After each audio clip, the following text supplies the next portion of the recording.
Good evening everybody and welcome back to the channel. I'm on my third shift. I hope you're all having a fantastic evening, by the way. No doubt a lot of you, it's coming up pretty late now, so you should be getting ready for bed. You've got work in the morning. I've got a run down south tonight, down to one of my old haunts, Southampton. Just one stop Lidl and then a pickup at Andover, which is at one of our flour mills, and I'm hoping, word with the guy when I get there, that when I get there at 6:30, because the gates normally open at 6:30, you can get on the bay, and then I'm hoping that they load me straight away and I can try and get back before 10 o'clock. But driving one of these at 53 mile an hour, towing nearly 26 ton of flour, just doesn't work sometimes. It's alright going downhill, but going uphill they suck, they really do. No pulling power whatsoever, but that's what I'm hoping. Last night, oh my god, it was horrible. I had three drops in the collection at Colton. The drops weren't too bad. Made them on time.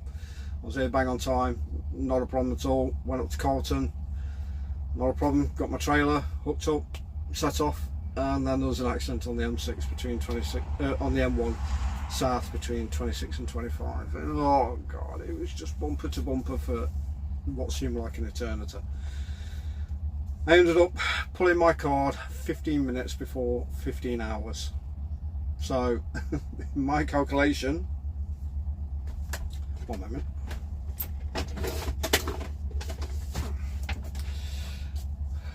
The book that doesn't lie. Everybody should have one of these. Every good driver should have one of these so they can keep count of their hours.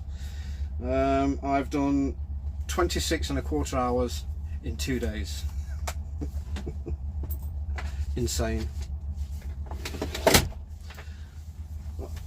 Over a day of my life given to this. And you know, like I said before, I'm not pulling at heartstrings. I prefer the long shifts. Obviously it's a bit more money as well, but it's just time consuming, time draining, physically draining, mentally draining as well, because obviously driving one of these things you've got to be concentrating 110%, because at the end of the day, and I don't think you can, if you have an accident in a car, 9 times out of 10 you can probably walk away from it. Even at high speed, you see them nowadays, that you have smashes at high speeds, and some of them still crawl out the wreckage. Hit somebody in one of these at maximum speed pulling loads, they've got no chance at all. So yeah, that's why, you know, your concentration driving one of these has got to be spot on, and that's probably why we're the most professional drivers on the road. I'm putting it out there. That's a statement that I will stand by regardless. When I was in the military, we were classed as professional drivers. In Civvy Street, I still carried that same mantle away from the army as what I did when I'm driving these trucks.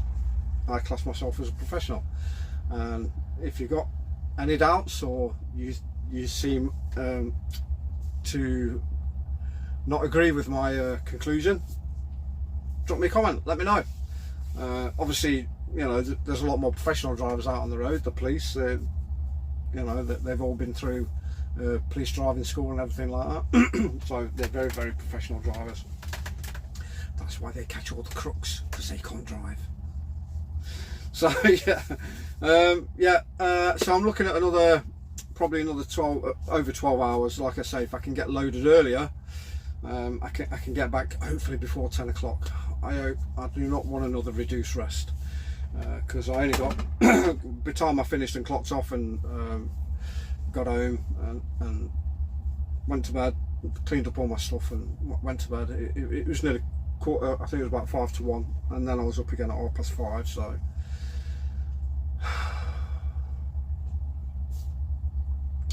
what can you do? I've got to be up at that time anyway, because I've got to get tea ready for when our lass gets home. So that's my reason, that's why I get up. And like I say, my body clock's sort of used to nearly 4.5–5 hours sleep, so you know, it's not too bad. Plus I can always stop and have a rest if I get too tired. Always stop and have a rest if you get too tired. Do not get overtired, that's when mistakes start to happen. Yeah, so from the remarks I've had so far from all of you subscribers out there, all you beautiful people out there that are still following me, excuse me, I've only heard from one person of what their favourite era is, and it seems like you're all angels. Not one of you have ever been in trouble with the police or the law. Come on guys, let me know. You know, I opened up to you, I told you about my misdemeanour with the police. That wasn't the only time, by the way. Got so drunk once, one of my mates was caught trying to nick wheel caps off cars in a car salesman forecourt. And I was sat on a wall, and the old bill tipped up, and he was still trying to pull the bloody wheel hubs off. I fell off the wall drunk, so I got done for drunk and disorderly. Spent the night in the cell. So yeah, we've probably all done it before, especially back then. I think I was only about 17, 18 or something like that. The youth then was nothing like the youth now. So yeah, I got nicked. That was another one. So come on guys, let me know. Write in the comments. I want to know whether or not you got nicked by the filth, by the bill, and what did you get done for. Right, I'm not going to harp on about any golfing stuff because I'm hopefully going to be playing Friday with Woody. I did tell you that we're going to try and break par or shoot a level par round.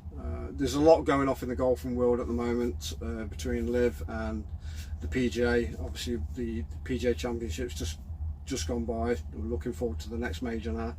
There's a lot going off at the moment, and I don't want to harp on it too much because there's a lot to cover.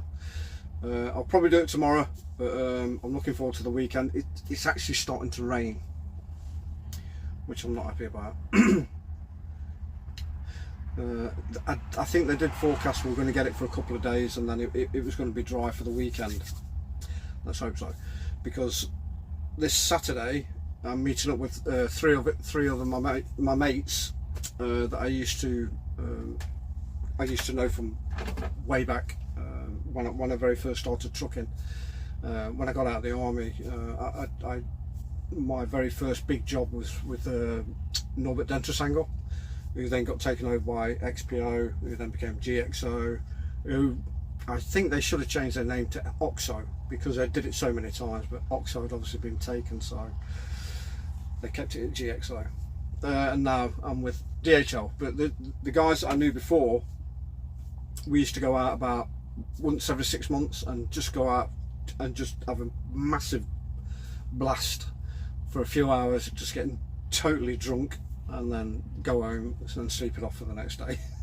And then wait for another 6 months, and then we'd do it again. So Phil, Mick and Ronnie, looking forward to this Saturday.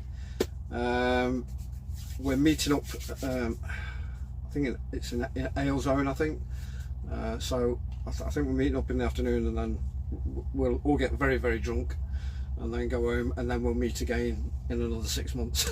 Hopefully at Christmas. We might go out again at Christmas, so who knows.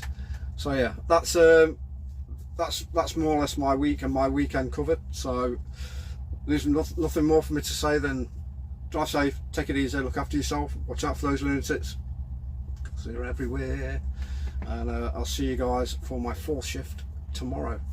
Take care.